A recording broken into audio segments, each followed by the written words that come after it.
తిరుపతి గారు, అరవింద్ గారు, మరియు మంత్రి పీరన్న ఎక్స్ సర్పంచ్ గారు, మరియు కళ్యాణ్ గణేష్ రావు గారు, మరి వెంకట్రావు జాదవ్ గారు, సింగారం హరినాథ్ గారు, మరియు కుమ్మరి దయాకర్ గారు, సుధాకర్ గారు, శివకుమార్ గారు, పాట శ్రీనివాస్ గారు, ఒలిగిరి ఎర్రన్న గారు, సిందే చరిత్ గారు, నరేందర్ గారు, ఉట్నూరు భీమేష్ గారు, రావుల సాగర్ గారు, అనిల్ గారు, గొల్ల శ్రీకాంత్ గారు,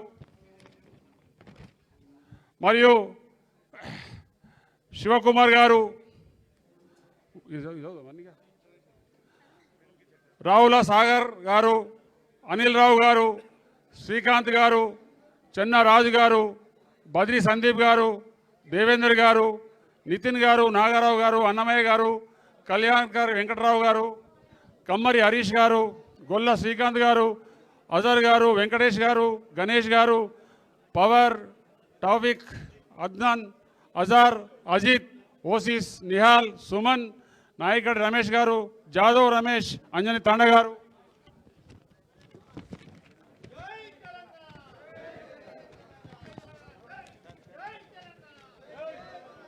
సాగర్ గారు, గొల్లమాడ, భూమేష్, రమేష్ గారు, పేట లస్మణ గారు, భీమరావు గారు, శ్యామరావు గారు, మహేందర్ గారు, గంగాధర్ గారు, ఎన్ సుదర్శన్ గారు, సాకల విఠల్ గారు, ఎర్రన్న గారు, ప్రణీత్ గారు, సందీప్ గారు, కూరె వినోద్ గారు, దత్తు గారు, నరేంద్ర గారు, నితీష్ గారు,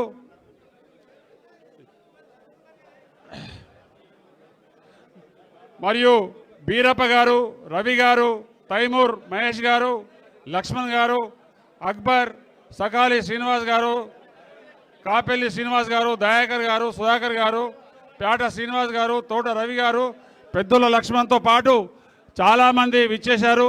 మరి ఇది ఎలక్షన్ జూబ్లీస్ ఎన్నిక ఉండటం వలన అన్నకు చాలా పని ఉంది కాబట్టి మరి దయచేసి అందరూ ఈరోజు పార్టీలో వచ్చిన అందరూ కూడా పార్టీలో చేరినట్టుగా భావిస్తూ మీరందరూ గట్టిగా ఒకసారి హరీష్ అన్న గారు గట్టిగా చప్పటితోటి వారికి వెల్కమ్ చెప్పవలసిందిగా కోరుకుంటున్నాం.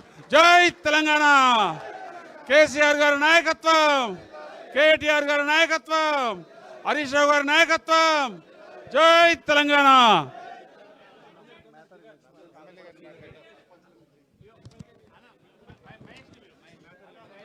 అలాగే నిర్మల్ నుంచి విచ్చేసినటువంటి కాల్వ నరసింహస్వామి టెంపుల్ మాజీ చైర్మన్ మహేష్ అన్న గారు, ఫోటో దిగు. ఒక నిమిషం జరగండి బాబు. మహేష్ నాతరి లక్ష్మణ్ గారు, సీనియర్ కాంగ్రెస్ లీడర్, ప్రేమ్ నాయక్ జాదవ్, ప్రేమ్ నాయక్ ఎక్కడ, అలాగే జాన్ సత్యం గారు, లక్ష్మణ్ సీనియర్, మ్యాతరి లక్ష్మణ్ సీనియర్ నాయకులు, గత ఎన్నో ఏళ్ళుగా కాంగ్రెస్ పార్టీలో ఉన్నటువంటి లక్ష్మణ్ ఇట్రా, లక్ష్మణ్ గారు. అలాగే నిర్మల్ టౌన్ బీజేపీ నాయకులు మారుతి గారు కూడా వేదిక వైకి వచ్చి కండువ కప్పుకోవాలిగా వారితో పాటు వచ్చేసినారు. ఆజావ్ తుమ్మి ఆజావ్.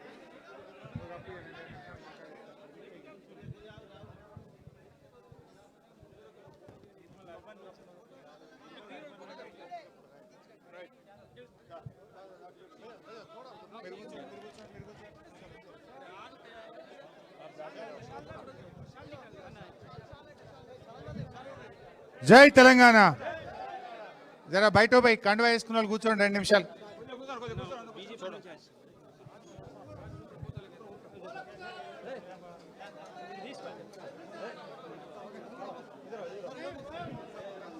గౌరవనీయులు శాసనసభ్యులు పెద్దలు అనిల్ జాదవ్ గారికి, మీరు కూర్చోవాలి బిడ్డ ప్లీజ్. గౌరవనీయులు రామకృష్ణారెడ్డి గారు, జాన్సన్ నాయక్ గారు, आप डालते रहो भाई, आप डालते रहो. గౌరవనీయులు సుభాష్ రావు గారు, శ్యామ్ సుందర్ గారు, విలాస్ గారు, రమాదేవి గారు, కిరణ్ గారు, చిన్నారెడ్డి గారు, సుధాన్ గారు, చంద్రశేఖర్ గౌడ్ గారు, మహేష్ రెడ్డి గారు, నయీం గారు, మసూద్ గారు, నిర్మల్ జిల్లా నుంచి వచ్చినటువంటి అన్నా తమ్ముళ్ళందరికీ పేరు పేరున నమస్కారం. జై తెలంగాణ. आप लोग बैठो ना भाई, कुर्सियां हैं ना, क्यों ठहर रहे? వేసుకున్న వాళ్ళు కూర్చోండి బిడ్డ, కండువాలు వేసుకున్న వాళ్ళు కూర్చోండి. ఈరోజు ముదోల్ నిర్మల్ నియోజకవర్గాల నుంచి పార్టీలో చేరిన తమ్ముళ్ళందరికీ పేరు పేరున స్వాగతం సుస్వాగతం. ఇవాళ రాష్ట్రంలో నలుమూలల ఎక్కడ చూసినా हर किसी को भी पूछो जय तेलंगाना जय केसीआर बोल रहे. वो निर्मल भी होने दो, हैदराबाद की जुबली हिल्स भी होने दो, जिधर भी देखो केसीआर, वापस केसीआर होना बोल के लोग बोलना शुरू कर दिए हैं. ఇవాళ మన దగ్గర కూడా మీరు ఆలోచించండి. ఉమ్మడి ఆదిలాబాద్ జిల్లాలో సదర్ మార్ట్ ప్రాజెక్టును ఆనాడు కేసీఆర్ గారి ప్రభుత్వం 95% పనులు పూర్తి చేసింది. ఒక 4-5% పనులే ఉన్నాయి. కానీ ఆ సదర్ మార్ట్ ప్రాజెక్టును 2 సంవత్సరాలైనా రేవంత్ రెడ్డి ప్రభుత్వం పట్టించుకోవడం లేదు. ప్యాకేజ్ 28-29 నిర్మల్ ముదోల్ నియోజకవర్గాలకు నీళ్లు ఇచ్చే 28-29 ప్రాజెక్టులో భాగంగా కాళేశ్వరం నీళ్లు దాని పనులు రేవంత్ పాలనలో ఒక అంగుళం కూడా ముందుకు పోతలేవు. అదేవిధంగా కుప్టీ ప్రాజెక్టు, బోత్లో కుప్టీ ప్రాజెక్టుకు రూపకల్పన చేశాం. 2 ఏళ్ళైనా రేవంత్ రెడ్డి ప్రభుత్వం తట్టెడు మట్టి కూడా తీసిన పరిస్థితి లేదు. లోయర్ పెనుగంగా ఆదిలాబాద్ నియోజకవర్గంలో 90% పనులు, బ్యారేజ్ నిర్మాణం పూర్తయింది, పంప్ హౌస్ పూర్తయింది, ప్రధాన కాలువలు కూడా తవ్వినం. ఇన్ని పిల్ల కాలువలు తవ్వితే 50,000 ఎకరాలకు ఆదిలాబాద్ నియోజకవర్గంలో నీళ్ళు వస్తాయి. దాన్ని కూడా పట్టించుకున్న పరిస్థితి లేదు. రేవంత్ పాలనలో రైతులను, ఆదిలాబాద్ జిల్లాను తీవ్రంగా నిర్లక్ష్యం చేస్తూ ఉన్నారు. సన్నవడ్లు పండినాయి, పండి అన్నారు. పోయిన యాసంగిలో మా నిర్మల్లో, ముదోల్లో, మా బోతులో, మా ఆదిలాబాద్ జిల్లాలో సన్నవడ్లు అమ్మిన రైతులకు ఈ రోజు వరకు కూడా బోనస్ పైసలు రాలే. మళ్ళా పంట చేతికి వచ్చింది, పోయిన పంట కూడా ఇంతవరకు బోనస్ ఇయ్యలే. రేవంత్ రెడ్డిది ఎట్లుందంటే అంతా ఆగమాగం, సగం సగం. ఎందుకు ఈ మాట అంటున్నా? రుణమాఫీ చేసిండు. ఎంతమందికి అయిందే ఊళ్ళే? సగం మందికి రుణమాఫీ అయింది, సగం మందికి కాలేదు. రేవంత్ రెడ్డి వచ్చినాక 4 పంటలు వచ్చినాయి. 2 పంటలకు రైతు బంధు ఇచ్చిండు, 2 పంటలకు ఎగ్గొట్టిండు. బోనస్, ఒక పంటకు బోనస్ ఇచ్చిండు, ఇంకొక పంటకు ఎగ్గొట్టిండు. ఏది చూడు అది రైతు బంధు అయినా సగమే, రుణమాఫీ అయినా సగమే, బోనస్ అయినా సగమే. కరెంటు కూడా మున్పటి లెక్క వస్తున్నదా? మీరు చూస్తే కేసీఆర్ ఉన్నప్పుడు ఎప్పుడు ఇబ్బంది రాలే.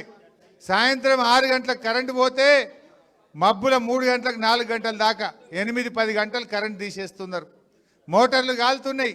మున్పటి లెక్క కరెంటు కూడా వస్తున్న పరిస్థితి లేదు. చివరికిగా యూరియాని ఇచ్చినాడే.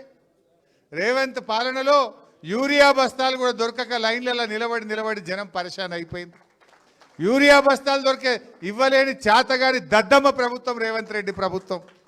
రైతు బంధు ఇవ్వైతివి, రుణమాఫీ చేయవైతివి, బోనస్ ఎగబెడితివి, చివరికి ఎరువు బస్తాలు కూడా ఇయ్య శాత కాలేదు నీకు.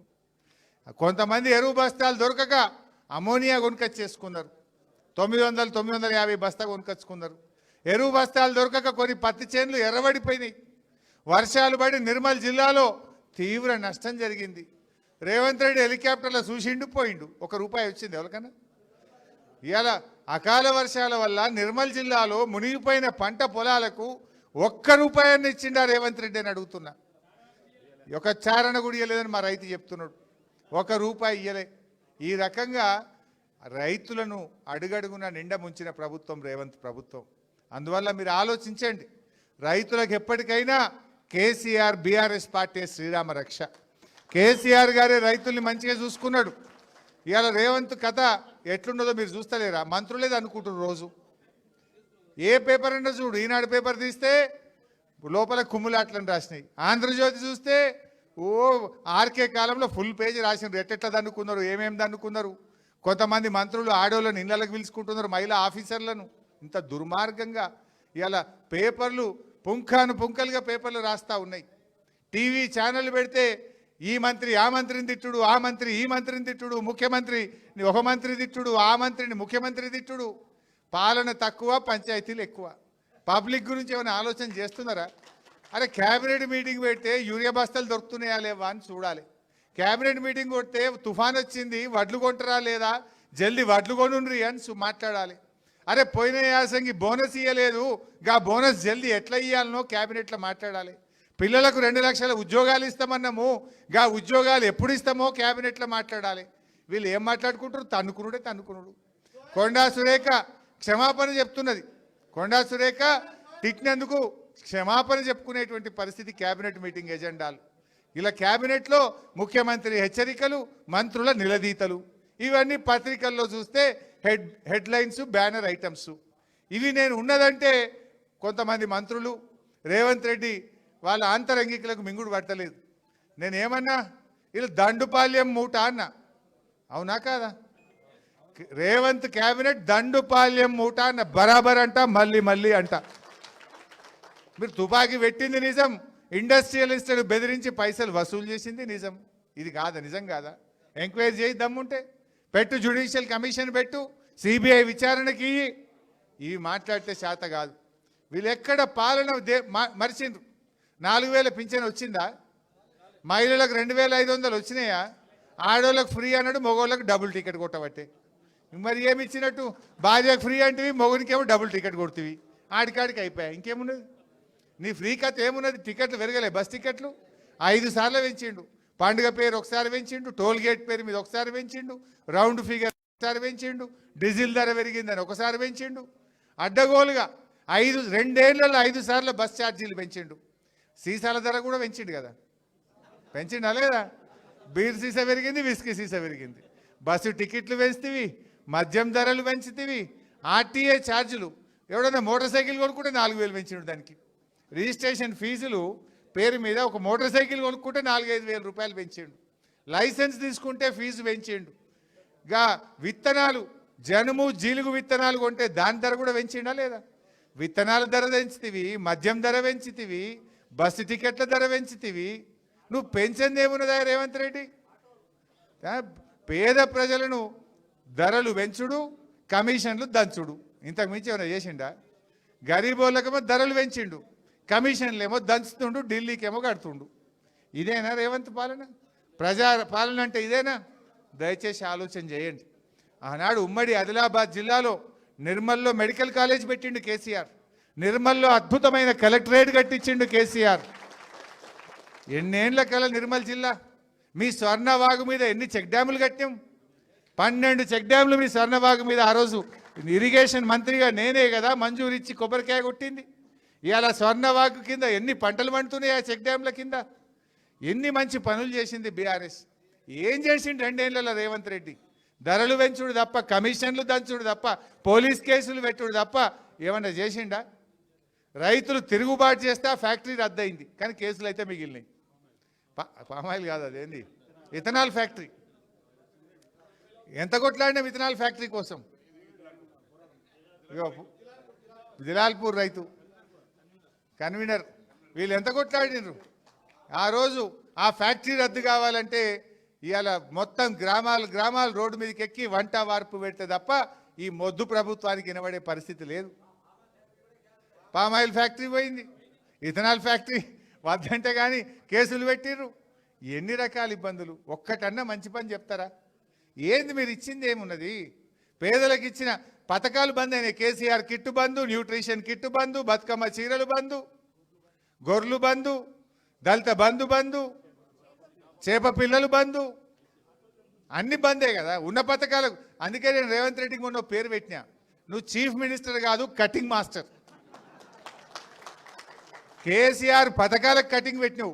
ఏది చేపల పథకము, దళిత బంధు పథకము, గొర్రెల పథకము, KCR kit, nutrition kit, Bathukamma చీరలు, ఇదేంది రంజాన్ కిట్టు, క్రిస్టమస్ కిట్టు, అన్ని కటింగ్ పెట్టినావు. ఇక కాకపోతే జేబుల కత్తెర పెట్టుకొని తిరుగుతుండిగా. కేసీఆర్ గారు మెడికల్ కాలేజ్ కట్టిండు అనుకో, నిర్మల్ రావాలని ఇబ్బందిగా తిరగాలి. యాడన్నా హైదరాబాద్లో పెద్ద పెద్ద ఫ్లైఓవర్లు మన కేసీఆర్ కడితే పోవాలని ఇబ్బందిగా తిరగాలి. యాడైనా కనబడతా చూసుడు ఇబ్బందిగా తిరిచుడు. ఈయన వచ్చినాక 2 ఏళ్లలో కట్టింది ఒకటి ఉన్నది. ఒక్కటి కూడా కట్టింది లేదు, ప్రజలకు మేలు చేసింది లేదు. అందువల్ల మీరు అందరూ కూడా రేపు స్థానిక సంస్థల ఎన్నికలు వస్తున్నాయి, ప్రజలు ముందున్నారు. బీఆర్ఎస్ కార్యకర్తలుగా మనం ఇప్పుడు ఉరకాల్సిన అవసరం ఉంది. జనం మన దిక్కు చూస్తున్నారు, జనం కేసీఆర్ వైపు చూస్తున్నారు. కార్యకర్తలు తయారు కండి. రేపు ఎప్పుడు స్థానిక సంస్థల ఎన్నికలు పెట్టినా మనం నిర్మల్ జిల్లాలో గులాబీ జెండా ఎగిరేస్తాం, తప్పకుండా ఎగిరేస్తాం. దానికి అందరూ సిద్ధంగా ఉండాలని కోరుకుంటూ జై తెలంగాణ.